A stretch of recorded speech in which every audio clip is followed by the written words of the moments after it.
Okay, so now we're going to discuss Reagan's role in the Cold War and the mixture of events that happen that bring to the demise of the Soviet Union and the end of the Cold War as a result. So, a few of the problems that are going to happen with the Soviet Union is that as it tries to increase its military spending to keep up with the United States, it's really unable to maintain that. Whereas, because of the way that the our economies are set up differently. So the Soviet Union being a communist economy means that it is in charge of and responsible for the social and economic welfare of its people entirely. So basically the government is going to provide every aspect of life to people, right? And that can be extremely expensive. So there's no private ownership, so there's no businesses that are being run that are not controlled by the government. So they have to basically pay for all of the people that are part of the Soviet Union. And don't forget that it had really stretched its influence out to many nations that were in Eastern Europe as well. And so as they continue to spend money on the military, they had to pull away some of the money that they're spending on people. And so as they do that, they kind of upset a lot of these satellite nations, a lot of these other nations that weren't nations at the time. They were part of the Soviet Union, but these like countries where people wanted to become independent. They did not want to be under the rule of the Soviet Union. And so you get this rising nationalism, these people saying like, "Hey, we would rather just handle things our own way. We don't want to be a part of the Soviet Union anymore." And so the Soviet Union is actually going to have to put more money into kind of regulating and holding on to these areas and putting down these little rebellions that are happening. So it all becomes extremely expensive for the Soviet Union. And then here on the graph, you can see like the uh, the spending that they're going to have to do, right? And as Reagan comes in, you see the increase in spending. But remember, Reagan is actually freeing up a lot of money because now it's the federal government is handing a lot of the responsibilities over to the state governments, right? They're freeing up a lot of the social welfare money that they're spending there, and then they're able to use that money for the military. So there's a lot of things that we do to change so that we can actually maintain these numbers, this amount of money and spending. Now, as the USSR, right, the Soviet Union increases their spending, all of a sudden they're not able to maintain everything that they were able to do before. And so this becomes a huge problem for the Soviet Union. It's going to really mess with their economy. And again, this is going to create a lot of problems inside the Soviet Union. And so people start to realize that this system of communist economy isn't really working anymore. It's becoming ineffective, right? Because a lot of things are provided to you, right? You don't. There's no merit based. You don't work. You work. You could be a doctor, right? Or you could be a custodian, or you could be a store clerk, or you could be a lawyer. All those people are going to be provided the same amount of money under a real communist economy. And so it becomes very difficult for people to want to push harder. And so these are just some of the issues that you see there. Also, trying to provide for everybody becomes very difficult for the Soviet Union to continue this. And so they're going to have to put in place some reform. So a man by the name of Mikhail Gorbachev becomes the leader of Soviet Union in 1985. And he says, hey, you know what? We're going to have to restructure our economy. We're going to have to change some of the social things in order to stop people from wanting to, from being angry about the poverty that's happening, and also to stop people from going against the government and trying to rebel and saying, hey, we want to be our own nation now. So, what are some ways he's going to do that? He creates two policies. You have glasnost and you have perestroika. Glasnost is the idea that people can now become more politically free and speak their mind. So it creates a freedom of speech that was actually outlawed in the Soviet Union. You were not allowed to speak badly against the government. You were not allowed to speak against the government in the Soviet Union. And so he creates a policy that allows people to actually become more vocal against the stuff that the Soviet Union's doing. So some people say, "Look, that might not have been the best thing," and this policy actually probably led to the end of the Cold War and the collapse of the Soviet Union a lot faster. The other thing that he creates is called perestroika.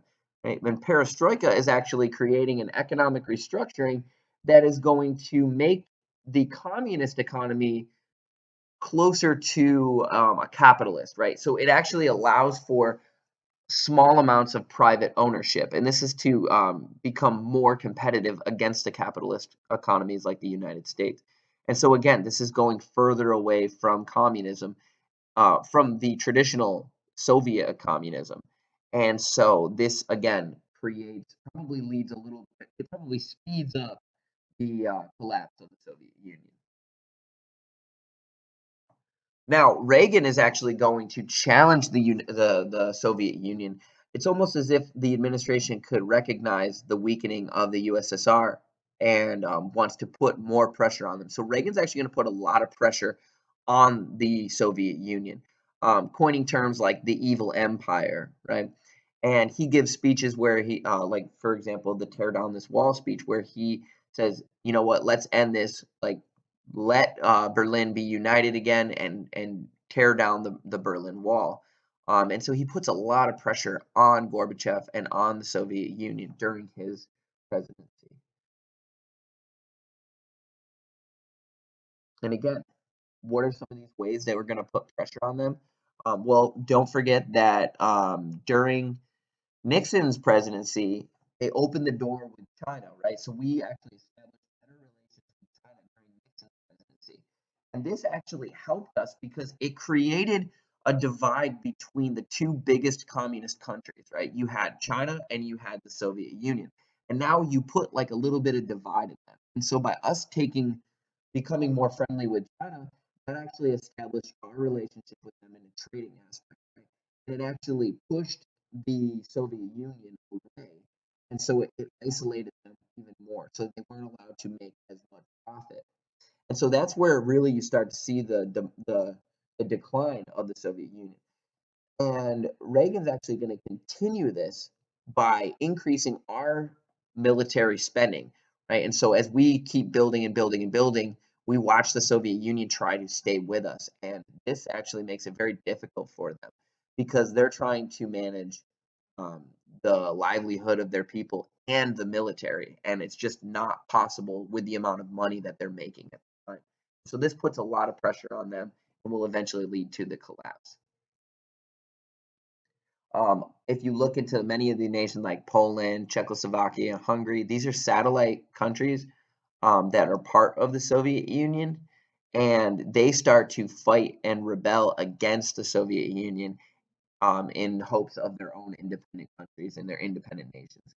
And this now you're talking about more money that the Soviet Union has to spend to try to like stop these revolutions, right? Or they just let them go, right? And if you let them go, now you show other nations that it's possible to just walk away from it. So this becomes very difficult for them as well. And in 1989, the Berlin Wall they start to tear down the Berlin Wall. And it's not fully removed right away, but it's little by little. And this is huge news. And you can go and look, I'll post some of the videos on the lesson plan for you to look at, the tearing down of the wall. But basically, this is a symbolic thing, right?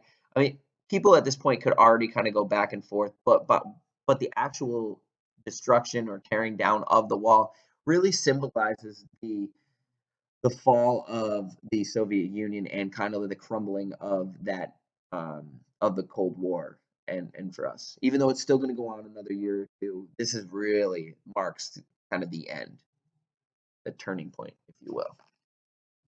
So, yeah, the final parts of the Cold War, the final end of the Cold War in 1991. Now, remember, Reagan's actually not going to be president in 1991. It's going to be George H.W. Bush.